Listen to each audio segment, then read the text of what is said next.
Hello my dear students, I welcome you all to Amazon Academy. तो बच्चों, आज मैं एक ट्रिक लेकर आया हूं, इलेक्ट्रोस्टैटिक्स की दुनिया से एक ट्रिक लेकर आया हूं जिसकी मदद से हम चार्ज डिस्ट्रीब्यूशन इन्वॉल्व जिन क्वेश्चंस में हो और उनके कारण अगर इलेक्ट्रिक फील्ड वगैरह पूछी जाए तो हम बहुत आराम से निकाल सकते हैं। ऑलरेडी जो एक चीज जानते हैं उसका इस्तेमाल करके हम बहुत आराम से उसको निकाल सकते हैं। तो आइए फटाफट से देखिए, trick to solve questions involving charge distribution by centre of charge. तो एक सेंटर ऑफ चार्ज का कंसेप्ट होता है। सेंटर ऑफ चार्ज का जो मतलब है वो ये कि मान लेते हैं कि कोई न्यूट्रल सिस्टम है, नेट चार्ज जीरो है, तो क्या ऐसा न्यूट्रल सिस्टम सराउंडिंग स्पेस में इलेक्ट्रिक फील्ड और पोटेंशियल बना सकता है? क्या बना सकता है? अगर ऐसा हो जाए कि उस सिस्टम, न्यूट्रल सिस्टम के पास जो पॉजिटिव चार्जेस है उनका जो सेंटर ऑफ चार्ज हो और जो नेगेटिव चार्जेस है उनका सेंटर ऑफ चार्ज अगर ओवरलैप नहीं करे, दैट मींस कोइंसिडेंट ना हो, एक ही जगह पर ना हो, तो ये सिस्टम एक्चुअली बनेगा डाइपोल। इसका डाइपोल मोमेंट निकलेगा और ये डाइपोल अब सराउंडिंग स्पेस में इलेक्ट्रिक फील्ड और पोटेंशियल जनरेट कर सकता है जैसे कोई डाइपोल करता है, राइट?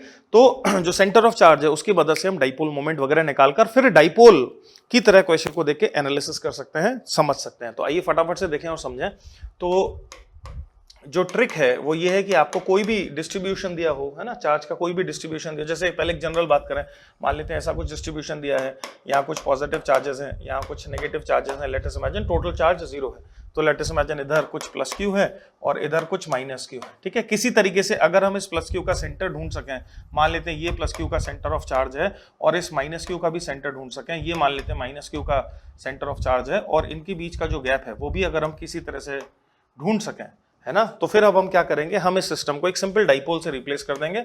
हम इस सिस्टम को एक डाइपोल से रिप्लेस कर देंगे तो हमारे लिए ये एक डाइपोल हो गया जिस पर माइनस क्यू और प्लस क्यू चार्जेस हैं और चार्जेस के बीच का सेपरेशन है आर। और अब डाइपोल के जो रिजल्ट्स हमें ऑलरेडी आते हैं हम उनका इस्तेमाल करेंगे। क्या मेरी बात समझ पा रहे हैं? ठीक है जी। अच्छा, इन जनरल इस तरह का तो मैं आपको कुछ नहीं दे सकता हूं क्योंकि फिर देन वो सेंटर ढूंढना बहुत मुश्किल हो जाएगा। तो क्वेश्चन जो इस पर बनेंगे वो आपको कोई चार्ज का डिस्ट्रीब्यूशन देंगे, है ना, और फिर उस चार्ज के डिस्ट्रीब्यूशन से कुछ पूछेंगे। तो let us take few examples जिससे हम समझ पाए। जैसे पहला एग्जांपल देखिए, तो एक स्क्वायर दिया मैंने आपको और स्क्वायर पर मैंने कुछ चार्ज रख दिए, plus Q minus Q, total charge क्या हो गया? जीरो। तो टोटल चार्ज तो हो गया जीरो, ठीक। So क्वेश्चन कह रहा है कि point charges are placed at the vertices of a square with diagonal 2l। तो diagonal of the square is 2l as shown in this figure. Then find the magnitude of the electric field, find the magnitude of the electric field strength at a points located symmetrically with respect to the vertices of a square at a distance x from the center। तो जो चारों vertices हैं उससे symmetrical location, जो कि obviously perpendicular bisector वाली जो line होगी इसी पर लाई करेगी। तो इमेजिन करो कि ये जो परपेंडिकुलर बाइसेक्टर वाली लाइन होगी, यहाँ हवा में कोई पॉइंट है और उस पर इन चारों की वजह से हमें इलेक्ट्रिक फील्ड निकालनी है। अगर हम कन्वेंशनल तरीके से करें तो ये बहुत मुश्किल होने वाला है, हमें एक एक चार्ज की के कारण इलेक्ट्रिक फील्ड निकालनी पड़ेगी, है ना, और फिर उनको वेक्टरली समझ के रिजल्ट निकालना पड़ेगा। ठीक है जी। हम ऐसा नहीं कर रहे हैं, हम इसको ट्रिक से सॉल्व करेंगे। तो जो ट्रिक है उसके अनुसार मैं इसको एक डाइपोल की तरह देखने वाला हूं, है ना भाई। तो क्या ये प्लस क्यू और ये माइनस क्यू क्या मिलकर एक डाइपोल बना रहे हैं जिसका डाइपोल मोमेंट कुछ इस डायरेक्शन में होगा? बोलो, क्या ये एक डाइपोल बना रहे हैं जिसका डाइपोल मोमेंट कुछ इस डायरेक्शन में होगा? बिल्कुल। और ऐसे ही ये माइनस क्यू और ये प्लस क्यू भी क्या एक डाइपोल बना रहे हैं जिसका डाइपोल मोमेंट इस डायरेक्शन में होगा। हम जानते हैं डाइपोल मोमेंट का डायरेक्शन हमेशा नेगेटिव सेंटर से पॉजिटिव सेंटर की तरफ होता है। क्या ये दोनों का डाइपोल मोमेंट तो एक जैसा होगा? अगर मान लेते हैं कि डाइपोल मोमेंट के मैग्नीट्यूड को मैं P बोलूं तो P का वैल्यू कितना? P का वैल्यू हो गया Q इंटू 2L, गैप कितना है? 2L। ठीक है जी। ऐसे ही ये plus Q minus Q, gap 2L, तो ये भी P हो गया। हेंस क्या मैं इसको दो डाइपोल की तरह देखूं, इस सिस्टम को दो डाइपोल की तरह देखूं, तो अब चारों चार्जेस गए, ये दो डाइपोल रह गए, इनका भी एक रिजल्टेंट डाइपोल मोमेंट होगा जो इस डायरेक्शन में आएगा। अब हम उसकी बात करने वाले हैं। तो इनका भी एक रिजल्टेंट डाइपोल मोमेंट होगा जो इस डायरेक्शन में आएगा, जो कि इस सिस्टम का रिजल्टेंट डाइपोल मोमेंट बनेगा। हेंस इस सिस्टम का, इस कलेक्शन ऑफ चार्ज का एक रिजल्टेंट डाइपोल मोमेंट इस डायरेक्शन में आने वाला है। ठीक है। ऑब्वियसली ये वाला जो एंगल है, ये वाला जो एंगल 45 डिग्री हो जाएगा। हेंस P cos 45 ऐड होंगे, P sin 45 कट जाएंगे। तो जो रिजल्टेंट डाइपोल मोमेंट इस सिस्टम का बनने वाला है क्या वो होगा 2P cos 45। तो 2 इंटू P इंटू cos 45 ये बनेगा resultant dipole moment. cos 45 obviously 1/√2, तो यहाँ √2 times of P, so it is basically 2√2 into Q into L is the resultant dipole moment of this system। यहां तक हमें समझ में आना चाहिए। ठीक है। अब ये हमारा क्वेश्चन एक डाइपोल है ऐसा, और पॉइंट कहां है? पॉइंट यहां है। अब हम समझेंगे कि इस डाइपोल के लिए ये जो पॉइंट है ये कैसा पॉइंट है? ये इक्वेटोरियल पॉइंट है। हम जानते हैं डाइपोल के लिए एक्सियल, इक्वेटोरियल वगैरह पॉइंट्स रहते हैं। हेंस इस डाइपोल के लिए इक्वेटोरियल पॉइंट है, और इक्वेटोरियल पॉइंट पर जो इलेक्ट्रिक फील्ड होती है उसका डायरेक्शन डाइपोल मोमेंट के अपोजिट डायरेक्शन में होता है, और magnitude Kp divided by R का स्क्वायर, आर का cube, Kp divided by R का क्यूब होता है। मैं उम्मीद कर रहा हूं कि आपको ये बात याद है कि अगर ये कोई डाइपोल है, इसका डाइपोल मोमेंट है P, और अगर मैं यहां कोई पॉइंट लेता हूं जो कि r डिस्टेंस पर है, तो इस जगह पर ये इक्वेटोरियल पॉइंट है, जो इलेक्ट्रिक फील्ड बनेगी वो डाइपोल मोमेंट के अपोजिट डायरेक्शन में बनेगी ऐसे, और उस इलेक्ट्रिक फील्ड का जो मैग्नीट्यूड होगा, इसका जो मैग्नीट्यूड होगा that would be Kp divided by r cube. क्या मैं उसका इस्तेमाल यहां कर सकता हूं? क्या मैं ऐसा कर सकता हूं? क्या मैं इसको ट्रिक की तरह देख सकता हूं? बिल्कुल है। जो रिजल्टेंट इलेक्ट्रिक फील्ड इस डाइपोल सिस्टम की वजह से बनेगी, जहां पर क्वेश्चन ने पूछा है, तो वो जो रिजल्टेंट इलेक्ट्रिक फील्ड होगी, that resultant electric field E would be equal to, that resultant electric field E would be equal to Kp, K is like 1/4 pi epsilon naught, तो K is 1/4 pi epsilon naught, P is like 2√2 QL, तो P is like 2√2 into Q into L divided bye R का cube, और उसने distance क्या बोला है? X from the centre, तो ये हो जाएगा X का क्यूब। ठीक है जी, ठीक है। हेंस ये 2 और ये 2 कैंसिल आउट हुए, वो √2 इधर आ गया नीचे, hence this will then give you Q into L divided by कितना? Divided by √2 pi epsilon naught X cube, Q into L divided by √2 into pi into epsilon naught into X cube. एक last बात और इसमें add हमें और करनी है, और वो ये कि डाइपोल की इलेक्ट्रिक फील्ड के जो एक्सप्रेशंस हैं, ये एक्सप्रेशन तब वैलिड होते हैं जब पॉइंट बहुत दूर हो, है ना। अभी तो इसने जनरल एक्स के लिए पूछा है और हमें 4 ऑप्शन दिए हैं, है ना। पर ये जो रिजल्ट हमने निकाला है, क्या ये रिजल्ट किस अप्रोक्सीमेशन में काम करेगा? x greater than L approximation में काम करेगा। हेंस हम एक काम करें, हम इन सभी में x ग्रेटर देन L का अप्रोक्सीमेशन लगा के क्रॉस चेक कर लें, तो क्या फिर हमारे रिजल्ट से मैच करना चाहिए। जैसे ए ऑप्शन में देखें, x ग्रेटर देन L का अगर अप्रोक्सीमेशन लगाएंगे आप, तो ये x स्क्वायर की power 3/2, that means x cube आ जाएगा नीचे, तो QL divided by √2 pi epsilon naught x cube, QL divided by √2 pi epsilon naught x cube बनेगा। ठीक है जी, तो ए ऑप्शन करेक्ट आता हुआ दिखाई देता है। इधर आ जाए, अगर मैं अप्रोक्सीमेशन लगा लूं तो QL divided by 2 pi epsilon naught x cube बनेगा, गलत है। यहां आ जाए, 2QL डिवाइडेड बाय यहां x क्यूब आ जाएगा, गलत है और गलत है।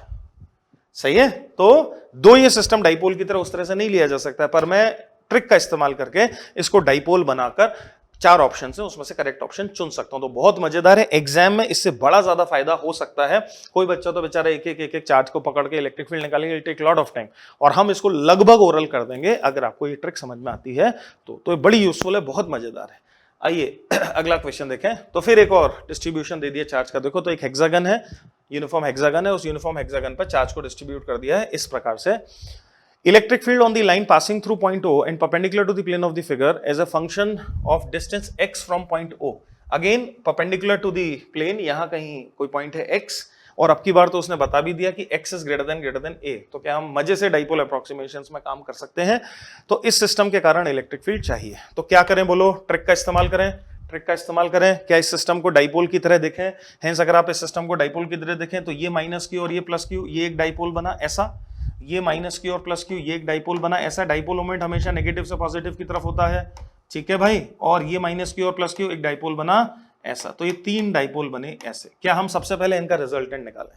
ठीक, ये एंगल कितना होगा? 60 डिग्री, है ना। और क्या ये जो तीनों डाइपोल हैं, क्या इनके डाइपोल मोमेंट को अगर मैं P और P की तरह देखूं, और हम जानते हैं हेक्सागन में अगर साइड A है तो सेंटर और पेरिफेरी, सेंटर और वर्टिसेस को जोड़ने वाला भी सेम लेंथ का ही होता है। हेंस डायगोनल कितना हो जाएगा? 2a। दैट मींस जो P मैं लिख रहा हूं, क्या उसकी वैल्यू होगी Q इंटू 2a। एक बात हो गई। और जो रिजल्टेंट डाइपोल मोमेंट बनेगा PR, रिजल्टेंट डाइपोल मोमेंट जो इस डायरेक्शन में होगा, वो होगा P प्लस ये P cos 60 और ये P cos 60, 2P cos 60 degree, और ये वाला कंपोनेंट कट जाएगा, है ना। ऑब्वियसली cos 60 1/2, तो 2P, so this is like 2P, which is P का वैल्यू रख दिया मैंने ऊपर, तो it is like 4 into Q into A। ये तो हो गया इस सिस्टम का रिजल्टेंट डाइपोल मोमेंट। तो क्या अब हमारे लिए ये कलेक्शन ऑफ चार्ज गया? अब हमारे लिए ये एक डाइपोल है इस डायरेक्शन में ऐसा, है ना। और पॉइंट कहां है हमारा? पॉइंट इस डाइपोल के सेंटर से यहां कहीं है x। क्या अगेन इस डाइपोल के लिए ये पॉइंट इक्वेटोरियल पॉइंट है, और इक्वेटोरियल पॉइंट पर इलेक्ट्रिक फील्ड होती है Kp divided bye r cube. Hence क्या मैं सीधे इलेक्ट्रिक फील्ड लिखूंगा? तो वो जो पॉइंट पूछा है, उस पॉइंट पर जो इलेक्ट्रिक फील्ड है वो है K, which is 1/4 pi epsilon not Kp। P is like 4QA, Kp divided bye r cube, r is like x, तो x का क्यूब। हेंस क्या आंसर आ गया हमारा QA divided by pi epsilon naught x cube. कौन सा option है? B option correct option है, right. ठीक, समझ में आती है बात? ऐसा। अच्छा जी, क्वेश्चन नंबर 3 को देखिए। A thin non-conducting ring of radius r has a linear charge density of lambda naught cos theta, है ना। तो हमने रिंग पर एक चार्ज को डिस्ट्रीब्यूट कर दिया है and the charge density is lambda naught cos theta। तो जैसे जैसे थीटा बदलता जाएगा चार्ज डेंसिटी बदलती जाएगी। समझ में आनी चाहिए आपको बात। और अगर हम इसको 4 क्वाड्रेंट में ब्रेक कर दें तो ये जो फर्स्ट क्वाड्रेंट है इसमें चार्ज कैसा रहेगा? पॉजिटिव। ऑब्वियसली थीटा 0 के आसपास चार्ज डेंसिटी ज्यादा होगी और जैसे जैसे हम 90 की तरफ चलेंगे चार्ज स्केंट होता जाएगा, है ना। तो नॉन यूनिफॉर्मली डिस्ट्रीब्यूट है चार्ज कुछ इस प्रकार से।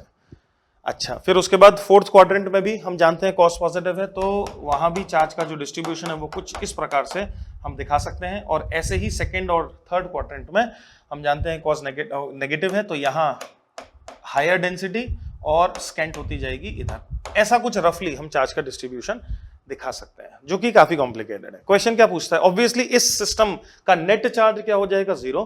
तो क्या ये सिस्टम भी एक डाइपोल की तरह देखा जा सकता है? बिल्कुल। हेंस अगर मैं सिस्टम का डाइपोल मोमेंट निकाल लूं, है ना, तो फिर इसको एक सिंगल डाइपोल की तरह देख के कुछ भी किया जा सकता है। तो क्वेश्चन आपसे इसका डाइपोल मोमेंट ही पूछ रहा है। Find the electric dipole moment of the charge distribution. Find out the electric dipole moment of the charge distribution, right. तो क्या करें? क्या करें? क्या थीटा एंगल पर एक छोटा सा एलिमेंट इमेजिन करें डी थीटा, जिसकी आर्क लेंथ हो r d थीटा। इसका अगर रेडियस आर है तो, है ना भाई, इसका रेडियस कैपिटल आर है तो कैपिटल आर ले लेते हैं।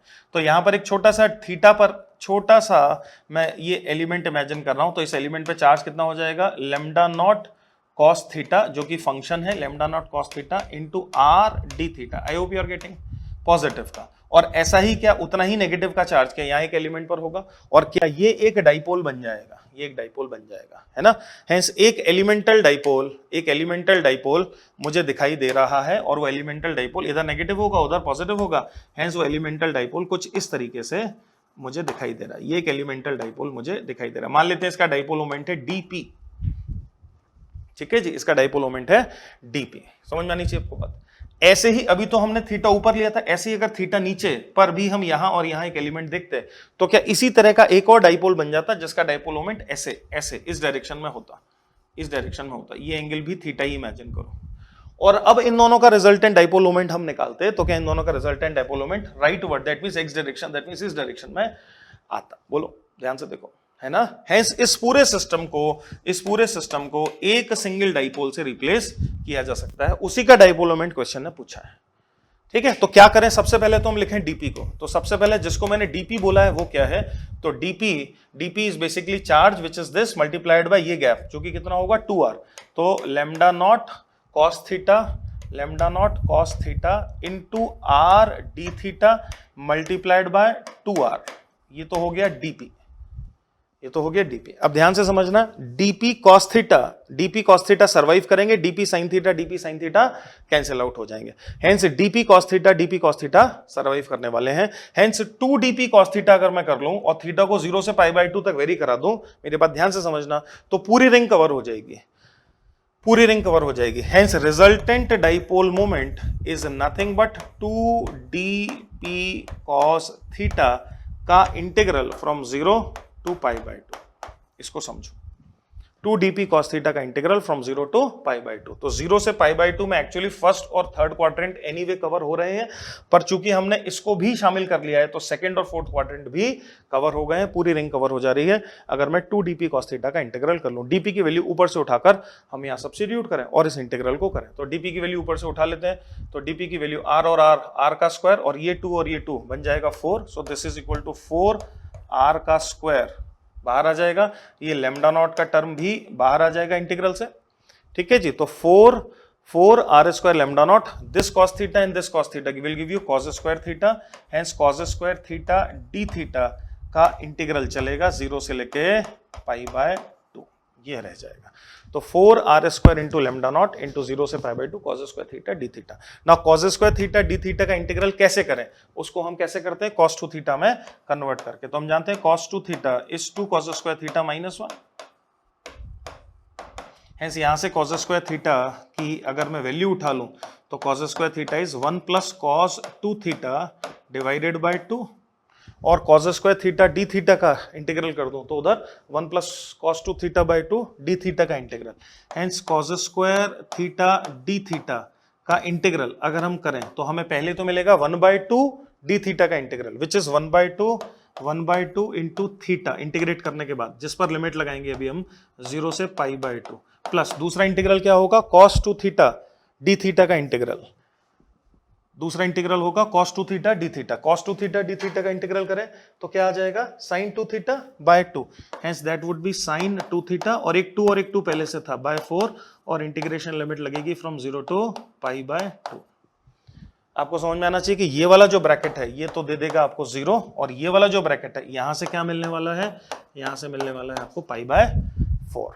ठीक है, हेंस मैं यहाँ π/4 सब्स्टिट्यूट कर दूं तो आई विल फाइनली गेट π/4 रख दूं तो 4 और 4 कैंसिल आउट हुआ, pi into lambda naught into R का square, pi into lambda naught into R का स्क्वायर। कौन सा ऑप्शन है, डी ऑप्शन है ना। तो pi into lambda naught into r का square is the dipole moment of this system. It's very important, बार बार ये पूछा जा सकता है, है ये रिजल्ट भी थोड़ा सा याद रह जाएगा अगर, तो बहुत फायदा होगा। और इससे भी हम बना सकते हैं ट्रिक का इस्तेमाल करके क्वेश्चन, जो कि अगला ही क्वेश्चन है। देखो तो क्वेश्चन कह रहा है कि फिर वैसा ही एक रिंग है जिसका lambda naught cos थीटा या cos फाई का डिस्ट्रीब्यूशन है, और अब आपसे क्या पूछ रहा है, find the magnitude of electric field strength on the axis of the ring as a function of distance x from the centre. तो वही जो पिछले क्वेश्चन में रिंग थी, यही जो रिंग थी, इसके सेंटर से x डिस्टेंस पर कोई पॉइंट है, वहां इलेक्ट्रिक फील्ड चाहिए। तो क्या इस रिंग को हमने डाइपोल तो बना ही लिया, जिसका डाइपोल मोमेंट भी आ गया हमारे पास, और अब क्या इस रिंग के दैट मींस इस डाइपोल के सेंटर से x डिस्टेंस पर कोई पॉइंट है, उस पर इलेक्ट्रिक फील्ड चाहिए। क्या ये पॉइंट फिर इक्वेटोरियल पॉइंट है, इलेक्ट्रिक फील्ड हो गई kp डिवाइडेड बाय r का क्यूब मतलब x का क्यूब। हेंस क्या मैं सीधे इलेक्ट्रिक फील्ड लिख सकता हूं, मैं बिल्कुल सीधे इलेक्ट्रिक फील्ड लिख सकता हूं। हेंस जो इलेक्ट्रिक फील्ड आएगी, that electric field would be equal to कितना, k which is 1/4 pi epsilon naught, 1/4 pi epsilon naught k p dipole moment p, जो कि डाइपोल मोमेंट p जो कि कितना था, पाई r square into lambda not, pi into r square into lambda not, kp divided bye x का cube, x का cube. तो this pi and this pi gets cancelled. Hence, I am left with lambda naught into r square divided by 4 epsilon naught x to the power 3, which is my answer A. Lambda naught into r square divided by 4 epsilon naught x to the power 3. समझ रहे हो? इस प्रकार से इस trick पर based बहुत सारी चीजें पूछी जाती हैं। अगर आपको ट्रिक पता हो तो फिर आप कन्वेंशनल मेथड का इस्तेमाल ना करके इस ट्रिक का इस्तेमाल करेंगे तो आपको बहुत जल्दी आंसर आ जाएगा, प्रिसाइज आंसर आ जाएगा, कैलकुलेशन मिस्टेक्स भी नहीं होंगी और समय भी कम लगेगा। तो उम्मीद करूंगा कि आपको एग्जाम में कम से कम एक क्वेश्चन या 2 क्वेश्चन का फायदा इससे जरूर होगा। ठीक है जी, तो संभाल के रखिएगा इस ट्रिक को। Thank you very much, happy learning.